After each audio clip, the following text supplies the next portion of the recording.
नमस्कार दोस्तों, मेरा नाम है प्रदीप चौहान।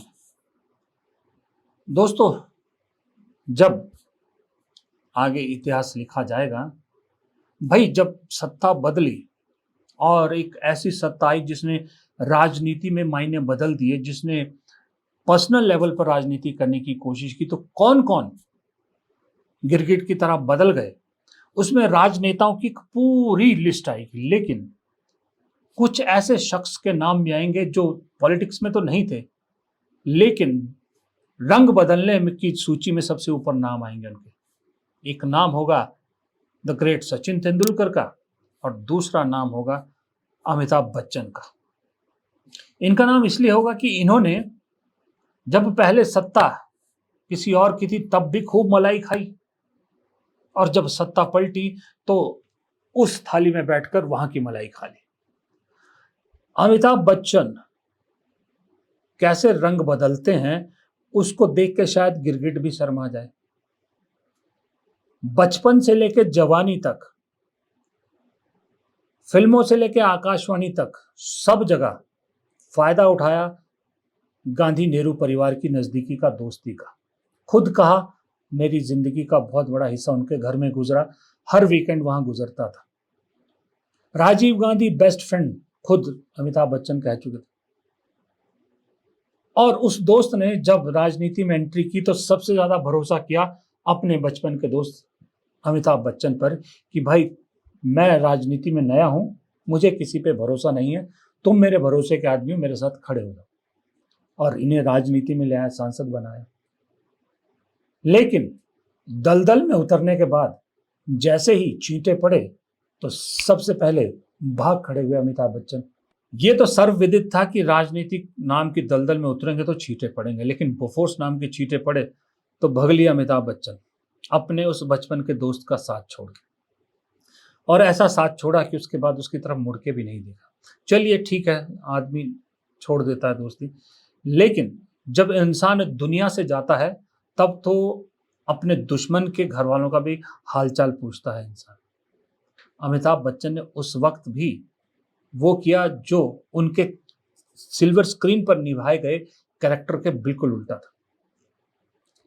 सिल्वर स्क्रीन पर दिखाते हैं अमिताभ बच्चन के उसूलों के पक्के मजबूत रीढ़ की हड्डी के, लेकिन बाहर सबसे कमजोर रीढ़ की हड्डी अमिताभ बच्चन की।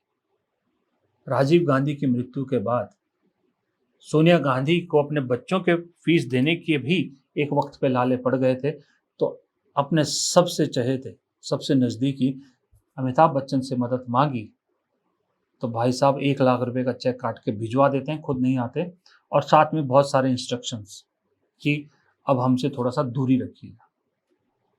खुददार सोनिया गांधी ने वो चेक वापस लौटाया और एक ही लाइन उनके दिल से निकली उस वक्त, उन्होंने जो बोला कि I will never forgive Amitabh Bachchan. ये संतोष भारती की या नटवर सिंह किसी की किताब में जिक्र में नाम बोल गया।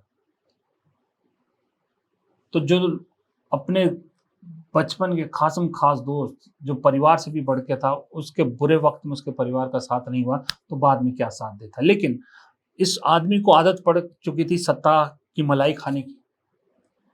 फिर जब दौर बदला तो देखा कि भाई गांधी परिवार या कांग्रेस के नजदीक तो मैं जा नहीं सकता, तो कौन है ऐसा सॉलिड जो उसी तरह का मुझे मलाई चला सकता है। तो दिखा कि मुलायम सिंह यादव इंपॉर्टेंट है, तो उनकी तरफ हो लिए। जब मुलायम सिंह यादव की पार्टी का सितारा नीचे जाने लगा तो गुजरात की तरफ दिखा कि भाई मोदी जी लगातार चुनाव जीत रहे हैं, तो उनकी गोद में जाके बैठ गए और तब से अब तक वहीं बैठे हुए हैं। हालांकि ये अलग बात है कि मोदी जी ने अपने जो उनकी पहचान है, जो वो करते ही हैं कि यूज एंड थ्रो पॉलिसी पे रहा है, कि अमिताभ बच्चन का जब तक इस्तेमाल होना था खूब किया, लेकिन जब इस्तेमाल हट गया तो क्या हुआ। अमिताभ बच्चन राम मंदिर के शिलान्यास पे मोदी जी बुलाते हैं, धूप में बिठाते हैं, मात्र नमस्ते करके चले जाते हैं, हालचाल तक नहीं पूछते। अंबानी के बेटे की शादी में अमिताभ की तरफ देखते भी नहीं है। ये वीडियो मैंने आपको दिखाया था। ये अमिताभ बच्चन को उनके स्थान दिखा दिया है, क्योंकि अब वो इस्तेमाल के नहीं रहे मोदी के लिए। लेकिन बच्चन साहब है, क्योंकि सत्ता के जो तलवे तो चाटने हैं, वक्त वक्त पर जैसी मौका मिलता है नहीं छोड़ते। अभी संसद में ऑपरेशन सिंदूर पे चर्चा होनी थी, मोदी जी को अगले दिन बोलना था, तो भाई साहब को याद आया रात को कितने बजे, 2:42 पर रात को, तारीख 19 जुलाई 2025, लिखते हैं वो समा चला गया जब देश दब के बोलता था, अब देश का दबदबा है दूसरों को दाब देता है। अच्छा, दूसरों को दाब देता है, इतना दबदबा है, तो ट्रंप क्यों गला पकड़ के बैठा है इस वक्त? ट्रंप ने तो दबा दिया, चीन ने दबा रखा है, पाकिस्तान छाती चौड़ी करके सामने खड़ा है, ये सब नहीं दिख रहा है इनको। लेकिन क्योंकि मोदी जी को अगले दिन बोलना था तो अपनी हाजिरी लगानी थी, लगा दिया। लेकिन हुआ क्या? हुआ वही जो पिछले कई सालों से इनके साथ हो रहा है, जो अपनी फजीयत दोनों तेंदुलकर और ये अपनी करा रहे हैं। अमिताभ बच्चन की इसमें भी जो फजीयत हुई पूछिए मत। इनके कमेंट सेक्शन में जाइए, इस ट्वीट के नीचे एक आध जो बीजेपी का समर्थक है उसको छोड़ दीजिए, बाकी आपको 98% कमेंट क्या मिलेंगे उसकी कुछ झलकियां मैं आपको दिखा देता हूं। जैसे एक निखिल राय है, वो कहते हैं कि जिस सरकार में तुम एमपी थे उस सरकार के ऑपरेशन फाल्कन करके चीन को अरुणाचल से बाहर निकाल कर अरुणाचल को भारत का पूर्ण राज्य बनाया, ऑपरेशन मेघदूत करके सियाचिन पर कब्जा स्थापित किया। ये तुम्हें दब के बोलना लगता है? शिकार धिक्कार है तुम जैसे लोगों पर। धिक्कार जैसे शब्द अमिताभ बच्चन को सुनने पड़ रहे हैं। एक और लिखते हैं कि वो समा चला गया जब देश दब के बोलता था, अब देश का दबदबा दूसरों को दाब देता है। वाह क्या शायरी है। लेकिन सर, ये दबदबा दिखाने से पहले अपने घर के पेट्रोल डीजल के दामों पर तो नजर डालो जो 100 के पार निकल गया है और आपका मुंह सिला हुआ है। फाइंडिंग नाइस कहते हैं ओके सर, ठीक है। एक सुखी कह रहे कांग्रेस के, इसके छोड़ दीजिए। शाहिद हसन कहते हैं महंगाई पर भी कुछ लिखो, पेट्रोल की कीमतों पर लिखो, देश के माहौल पर लिखो, 4 दिन बाद मर जाओगे कुछ तो लिखो, हम भी लिखें अच्छे आदमी थे, इस तरह की चीजें। चलो हम तो नहीं खा रही, बोलेंगे। एक्सप्लॉइटेड टैक्सपेयर कह रहे हैं कि देश ने कब दब के बोला था और कौन सा दबदबा है। दूसरी बात, दूसरों को दबाने की जरूरत ही क्यों पड़ी है? बाकी देश तो किसी को बिना दबाए भी दबदबा बनाए रखे हैं। सुरेंद्र बजाज 99, वो समा चला गया जब आपको अपनी गाड़ी में पेट्रोल डलवाने के लिए बैंक से लोन लेना पड़ता था। अब आंखें मीचकर मोदी सरकार की विदेश नीति, वित्त नीति, रक्षा नीति, शिक्षा नीति का गुणगान करो। गाड़ी में पेट्रोल सरकारी अफसर घर आकर भर जाया करेंगे। वो शहंशाह चला गया जो महंगाई पर दबा के बोलता था, अब शेरू ईडी सीबीआई के डर से सत्ता के जूते चाट रहा है। अब बहुत सारे ऐसा है, बहुत सारे लोगों ने ये लिखा है, कितने पढ़ूं। उम्र के इस दौर में ये सब अमिताभ बच्चन सुन रहे हैं। क्यों? क्योंकि सत्ता के गलियारे में हाजिरी देनी है, चापलूसी करनी है। लेकिन आपको क्या लगता है कि जैसे ही मोदी जी हटेंगे आप लोग कमेंट में लिखोगे कि इनका हिसाब बराबर होगा? नहीं भाई साहब, ये बहुत बहुत चालाक इंसान है। मैं आज सिर्फ अमिताभ बच्चन की बात क्यों दोबारा कर रहा हूँ, पहले भी की थी, इसलिए कर रहा हूं कि मैं इनका दोगला चेहरा दिखाना चाहता हूं। एक तरफ अमिताभ बच्चन मोदी की तारीफ में लिखते हैं देश का दबदबा है, दूसरी तरफ संसद में इनकी पत्नी जो समाजवादी पार्टी की सांसद है वो सरकार से उसी ऑपरेशन सिंदूर पर सवाल पूछती हैं। Humility in power is very important. Okay, that is over. The other part is हमारे डिफेंस मिनिस्टर जोर जोर से कह के गए आत्मनिर्भर है, हम ये बना रहे हैं, तोप बना रहे हैं, ये कर रहे हैं, वो कर रहे हैं। क्या फायदा? What is the use if you have not been able to save even 25, 26 people? What are you going to do with all this?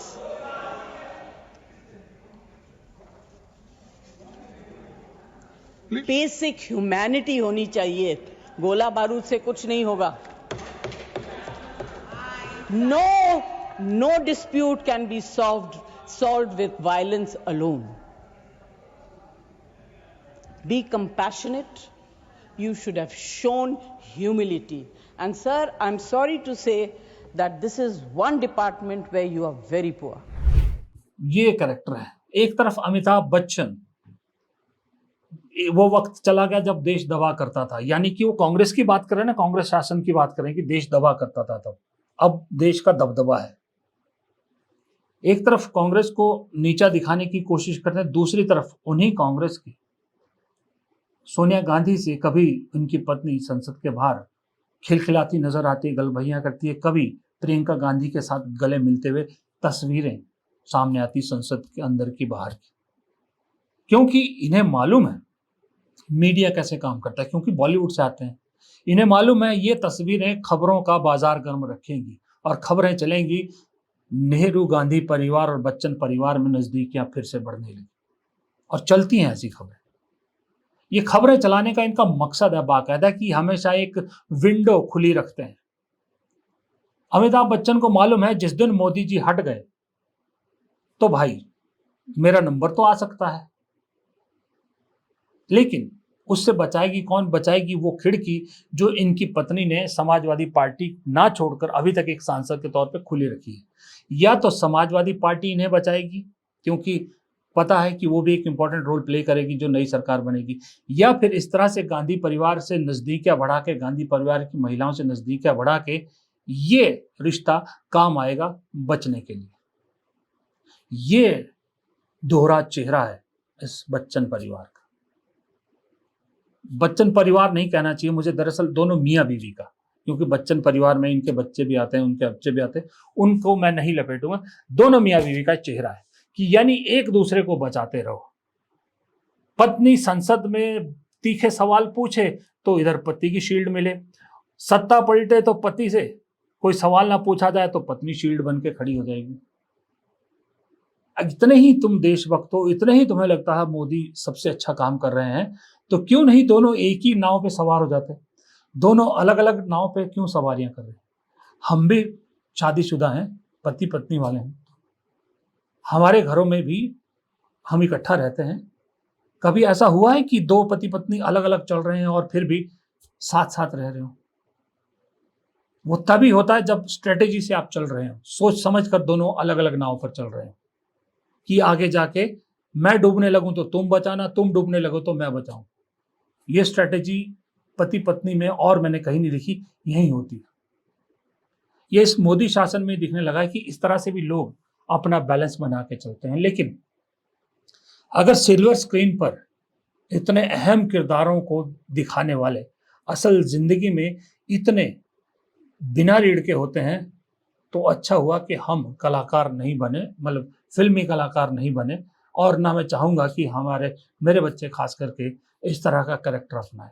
लेकिन गलती इनकी भी नहीं है, गलती है उस सत्ता की जिन्होंने इन सब को यहां तक पहुंचाया है। गलती राजीव गांधी की है जो अमिताभ बच्चन को लेके आए अपने नजदीक।